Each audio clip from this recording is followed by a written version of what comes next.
Hello students, in this video we'll take a poem and the name of the poem is Tamarind. Let me read out the poem first. Nobody knows where my tamarind stood, just by a winding lane. Each year it gave me fruit and shade and drew me to my home again. I loved to sit beneath her shady boughs and rest up for a while, to gaze out upon the distant blue hills with laughter and a smile. And now that I am back, I am eager to find my tamarind again. I hasten down to that favorite spot. I search, but search in vain. Then I stop and I stare. I stand quite still. I listen to my heart. That magnificent tree that was my life has just been ripped apart. I turn to the hills, my eyes filled with tears. For sure, I have lost my soul. Where once it stood tall, there's nothing there now, merely an empty hole.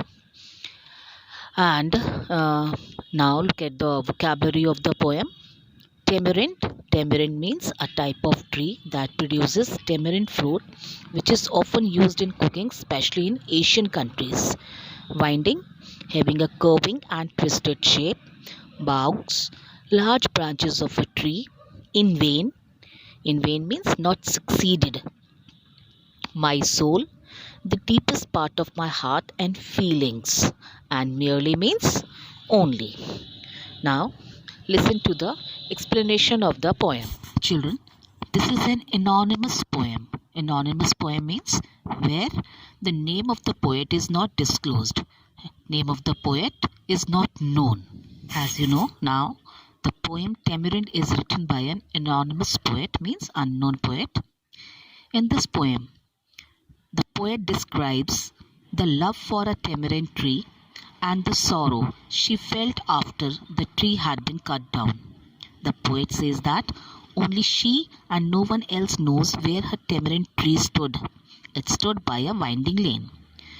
In the first paragraph, she fondly remembers that the tamarind tree gave fruits and shade every year, even after she married and left the village. She came back each year to collect the fruit. The tree drew her back to her father's house every year. Poet remembers that she used to love sitting beneath the tree. Beneath the tree means under the shade of the tree, and rest for a while. She used to sit under the tree and gaze out upon the distant blue hills. She would then feel happy and would laugh and smile.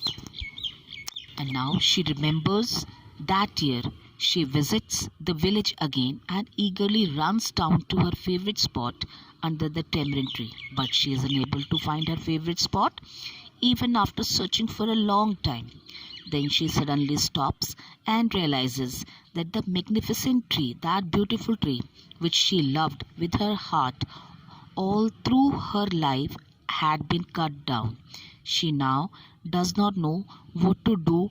The looks towards the blue hills with eyes filled with tears.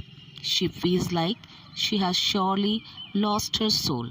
She now realizes that her favorite spot where once the tamarind tree stood was now a mere empty hole.